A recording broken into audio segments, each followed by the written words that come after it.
जय श्री श्याम, जय मनोना धाम। आप सभी श्याम भक्तों का स्वागत है एक नई वीडियो में एक ताज़ा अपडेट के साथ। तो इस वाली वीडियो में उन श्याम भक्तों के लिए बहुत ही ज़्यादा महत्वपूर्ण जानकारी हम देने वाले हैं जो श्याम भक्त यहाँ पर पहली बार आ रहे हैं या फिर पहले भी कई बार आ चुके हैं या फिर उन्होंने कहीं से सुना है मनोना धाम के बारे में और वो जानना चाहते हैं कि क्या वास्तव में यहाँ पर चमत्कार होते हैं, क्या वास्तव में बड़ी से बड़ी समस्या, बड़ी से बड़ी बीमारी यहाँ पर बाबा के छूने भर से, श्याम जल यानी कि पिलाने भर से यहाँ पर दूर हो जाती है। और जो श्याम भक्त यहाँ पर 16 अप्रैल से लेकर 26 मई के बीच में आ रहे हैं उन श्याम भक्तों के लिए तो बहुत ही ज़्यादा महत्वपूर्ण जानकारी हम देने वाले हैं। जैसे कि महाराज जी अभी के टाइम पर बैठ रहे हैं, नहीं बैठ रहे हैं, और नहीं बैठ रहे हैं तो कब से बैठना शुरू करेंगे, कौन कौन से दिन धाम पर बैठते हैं, कौन कौन से धाम पर नहीं बैठते हैं। क्योंकि दोस्तों जब महाराज जी यहाँ पर बैठते हैं ना तो इतनी लंबी लंबी कतारें लग जाती हैं कि 14-14 घंटे 15-15 घंटे लाइन में लगना पड़ता है भक्तों को, तब जाके नंबर आता है। तो यहाँ पर आपको सारा कुछ आपको बताएंगे कब यहाँ पर आपको आना चाहिए, कब यहाँ पर आपको नहीं आना चाहिए। और दोस्तों अगर आप यहाँ पे आ रहे हो तो आपको क्या क्या सावधानियां आपको बरतनी होती हैं जिससे कि आपकी अर्जी पहली बार में स्वीकार हो जाए। क्योंकि दोस्तों यहाँ पे हर कोई यही चाहता है कि हमारी अर्जी पहली बार में स्वीकार हो जाए, भले से ही यहाँ पर दोस्तों थोड़ा सा फ़ायदा हो लेकिन फ़ायदा पहली बार में हो जाए। और दोस्तों यहाँ पर अगर आप अपने किसी मरीज को लेकर आ रहे हो, बच्चे बुजुर्गों के साथ आ रहे हो, तो दोस्तों कैसे आपको आना है, आखिर दोस्तों इसके नज़दीकी रेलवे स्टेशन कौन से हैं, अगर आप ट्रेन से आओगे तो आपको कैसे आना है, अपनी सवारी से आओगे तो आपको कैसे आना है। और दोस्तों यहाँ पर अगर आप आ रहे हो तो एक बात का विशेष ध्यान रखना है, यहाँ के कुछ नियम कायदा कानून होते हैं, उनको अगर आपने फॉलो किया तभी आपको फ़ायदा होगा, नहीं तो आपको फ़ायदा नहीं होगा। और एक बात का विशेष ध्यान रखना है, यहाँ पर आ रहे हो तो कम से कम 2-3 दिन का समय आपके पास पर्याप्त होना चाहिए।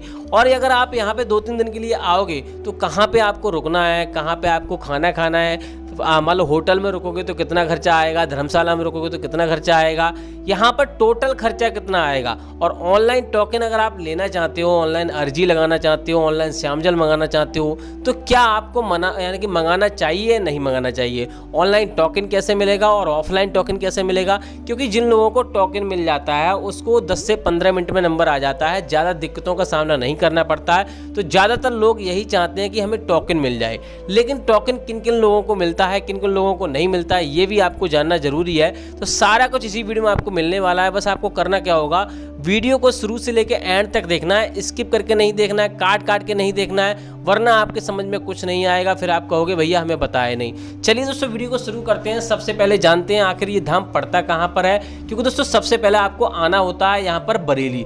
बरेली एक बहुत बड़ा जिला है, बहुत बड़ा मंडल है और ये धाम उत्तर प्रदेश राज्य के बरेली जिला में पड़ता है। पहले तो आप ये जान लीजिए। तो आपको सबसे पहले बरेली आना होता है। बरेली से आपको आना होता है आंवला। आंवला इसकी तहसील है। तो आप ट्रेन से भी आ सकते हो, आंवला रोडवे बस से भी आ सकते हो, अपनी सवारी से भी आ सकते हो। अगर ट्रेन से आओगे तो 20 रुपये का किराया लगेगा, रोडवेज बस से आओगे तो 80 से 90 रुपये का किराया लगेगा, और टैक्सी वगैरह भी करके आ सकते हो जिससे ज़्यादा से ज़्यादा 500 रुपये का खर्चा आएगा। आपको यहाँ पर आंवला आने के बाद आपको किसी से मालूम करोगे भैया हमें मनोना धाम जाना है, तो आपको ऑटो ई रिक्शा आपको मिल जाएंगे। लगभग 1.5 से 2 किलोमीटर की दूरी पे ये धाम पड़ता है। अब दोस्तों बात करते हैं आपको सावधानी क्या बरतनी है जिससे कि आपकी अर्जी पहली बार में ही स्वीकार हो जाए। क्योंकि हर कोई यही चाहता है कि हमारी अर्जी स्वीकार होनी चाहिए, भले से ही हमें कितनी भी दिक्कतों का सामना हो जाए, क्या कुछ भी हो जाए, लेकिन अर्जी स्वीकार होनी चाहिए। क्योंकि जब फल मिल जाता है ना तो कोई भी परेशानी नहीं होती है। देखो दोस्तों अपने घर से आप चल रहे हो तो आपको ऐसी प्लानिंग करनी है कि आपको मीट मछली अगर आप खाते हैं वो आपको छोड़ देनी है। आपके परिवार में कोई भी खाता है XYZ, भले से ही आपका पालतू जानवर ही क्यों ना खाता हो, उसको आप खिलाते हो, उसको भी खिलाना बंद करना है और हमेशा के लिए छोड़ना है। और यहाँ आने से पहले आपको ये डिसाइड करना है कि यहाँ पे सुबह में आपको पहुँचना है। सुबह में अगर आप पहुँच जाओगे तो एक दिन में दर्शन होने के चांसेस रहते हैं, तो इसलिए आपको सुबह में आना है। अब दोस्तों बात करते हैं यहाँ पर आने के बाद आपको क्या करना है। देखो आने के बाद आपको अगर आप टोकन लेना चाहते हो, अर्जी यहाँ पे अर्जी लगाना चाहते हो और लाइन से बचना चाहते हो, तो आपको यहाँ पर सबसे पहले आपको स्नान करना है। स्नान करने के बाद आपको श्याम जल की बोतल आपको खरीदनी होती है, जो कि आपको छोटे वाले मंदिर के जस्ट बगल में आपको मिल जाएगी 20 रुपये में। उसके बाद आपको प्रसाद आप किसी भी दुकान से खरीद लीजिए, बहुत सारी दुकानें आपको मिल जाएंगी। 51 और 101 रुपये से शुरू हो जाता है प्रसाद, तो वहाँ से आपको प्रसाद और अर्जी फॉर्म आपको जरूर खरीदना है अगर आप टोकन लेना चाहते हो। ऑनलाइन टोकन लेना चाहते हो तो मैं आपको बता दूं, ऑनलाइन टोकन अगर आप लोगे तो आपको 2100 रुपये पे करना पड़ेगा। प्ले स्टोर पर एप्लीकेशन आपको मिल जाएगा, लेकिन मैं आपको आपको सलाह दूंगा ना तो आपको ऑनलाइन टोकन लेना है, ना ही अर्जी लगानी है, ना ही आपको ऑनलाइन कोई भी काम नहीं करना है अगर आप यहाँ पर फ़ायदा चाहते हो पहली बार में ही, क्योंकि ऑनलाइन ये काम करने से आपको फ़ायदा नहीं होगा। अगर आप ऑफलाइन यहाँ पर चल के आओगे, थोड़ा लाइन में लगोगे, थोड़ी परेशानी झेलोगे तो आपको जल्दी फ़ायदा होगा, क्योंकि यहाँ पर खाटू श्याम भगवान आपकी पैसे के भूखे नहीं है, किसी चीज़ के भूखे नहीं है। यहाँ पर आप थोड़ी सी मेहनत करोगे, आके यहाँ पे विनती करोगे, रिक्वेस्ट करोगे, आपको फ़ायदा 100% होगा। तो इसलिए आपको ऑनलाइन टोकन वगैरह कुछ नहीं लेना है। हाँ, ऑफलाइन टोकन के लिए आपको करना क्या होता है, अर्जी फॉर्म में आपको जो भी समस्या होता है बारीकी से आपको लिखनी होती है। 61 रुपये की अर्जी लगती है, आपको 60 रुपये उसमें रखने होते हैं, 1 रुपये रखा हुआ होता है। उसके बाद सोलर प्लांट और मान लो सोलर प्लांट की तरफ आपको जाना होता है, छोटे वाले और बड़े वाले मंदिर के जस्ट सामने आपको लाइन लगी आपको मिल जाएगी टोकन वाली। वहाँ पर आपको बताना होता है कि भैया हमारी ऐसे ऐसे दिक्कत है, मरीज चल नहीं सकता, लेकिन उन्हीं लोगों को टोकन मिलता है। इस बात का विशेष ध्यान रखना है कि जो गंभीर है, चल नहीं सकते, विकलांग हो गए, ऐसे लोगों को टोकन मिलता है, हर किसी को टोकन नहीं मिलता है। जो आप मोहर यानी कि जो आप अर्जी फॉर्म आप लेके जाओगे उसी पे मोहर लगा के आपको दे दी जाएगी, उसी को टोकन कहा जाता है। उसके बाद आपको गेट नंबर 1 पे जाना होता है, दरबारी को आपको बताना होता है जो भी आपकी समस्या है और बताना है भैया हमें टोकन मिला है, तो आपको 10 से 15 मिनट में आपको अंदर कर लेगा और उसके बाद आपको ज़्यादा से ज़्यादा आधे घंटे में नंबर आ जाएगा। ये काम आपको करना है। अगर आपको टोकन नहीं मिलता है तो आपको चिंता करने की ज़रूरत नहीं है। यहाँ सबसे पहले आप मंदिर के दर्शन कर लीजिए। अगर आप सुबह में नहीं पहुँच पा रहे हैं, सुबह में पहुँच जाते हैं तो किसी स्वस्थ व्यक्ति को लाइन में लगा दीजिए। जब आपका नंबर आए अपने मरीज को आपको बुला लेना है। तो इस प्रकार से आपको यहाँ पे लाइन में लगना है। दूसरी बात यह है कि महाराज जी यहाँ पे सुबह 8:30 बजे से बैठना शुरू कर देते हैं, रात के 11:30 बजे तक बैठते हैं और 3 शिफ्टों में महाराज जी बैठते हैं, सुबह दोपहर शाम। तो ये काम आपको करने हैं। बाकी दोस्तों यहाँ पर एक बात का विशेष ध्यान रखना, आपको कभी भी ऑनलाइन श्याम जल नहीं मंगाना है। यहाँ से श्याम जल लेके जा रहे हो, कभी भी आपको ट्रेन में या कहीं पे पैरों के तले आपको श्याम जल को नहीं रखना है, यानी कि बोतल को कहीं पे ऐसी जगह नहीं टांगना है जिससे कि वो खंडित हो जाए।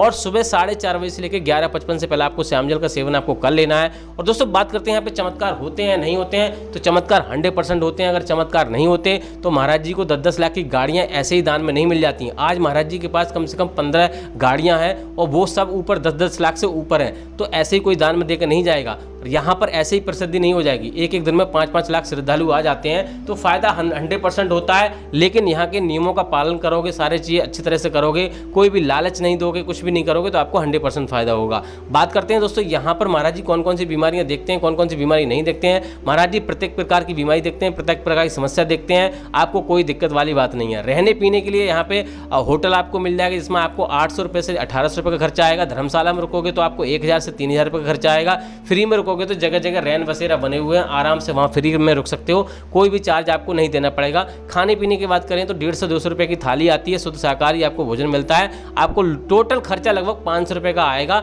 जो भी होगा नॉर्मल खर्चा। और बाबा कोई भी पैसा नहीं लेते हैं, ये भी आपको बता देता हूँ। यहाँ पे आप निश्चिंत होकर आइए, आपको कोई भी समस्या नहीं होने वाली है। बात करते हैं महाराज जी यहाँ पे कौन कौन से धाम पर बैठते हैं, कौन कौन से धाम पर नहीं बैठते हैं। तो महाराज जी वेडनेसडे और ट्यूसडे, मंगलवार और बुधवार को धाम पर नहीं बैठते हैं। इस दिन कोई बड़ा त्यौहार हो गया, एकादशी का त्यौहार हो गया, कोई बड़ा त्यौहार हो गया, तभी महाराज जी आपको धाम पे मिलेंगे, अन्यथा आपको नहीं मिलेंगे। इन दिनों को छोड़ के आपको आना है। बाकी दोस्तों महाराज जी अभी के टाइम बैठ रहे हैं नहीं बैठ रहे हैं, तो महाराज जी अभी के टाइम धाम पर नहीं बैठ रहे हैं। 22 अप्रैल तक महाराज जी धाम पर आपको नहीं मिलेंगे। 22 अप्रैल यानी कि 22 अप्रैल को बैठना शुरू करेंगे और 5 मई या 7 मई तक महाराज जी आपको धाम पर मिलेंगे। अगर आप ये जानना चाहते हो कि महाराज जी यहाँ पे आगे कब मिलेंगे या फिर बीच में कहीं पे जाएंगे तो नहीं, क्योंकि महाराज जी अचानक चले जाते हैं और अचानक ही आ जाते हैं, तो आपको चैनल को सब्सक्राइब करके रखना है, वीडियो डेली देखनी है। अगर चैनल सब्सक्राइब करके रखोगे तो आपको यहाँ पे पूरी जानकारी मिलती रहेगी, महाराज जी कब आ रहे हैं, कब जा रहे हैं, और कोई नियम बदला है कि नहीं बदला है, क्योंकि यहाँ के नियम बदलते रहते हैं। फिलहाल दोस्तों इस वाले वीडियो को यहीं रोकते हैं, तब तक के लिए जय मनोनाथ धाम, जय खाटू श्याम महाराज।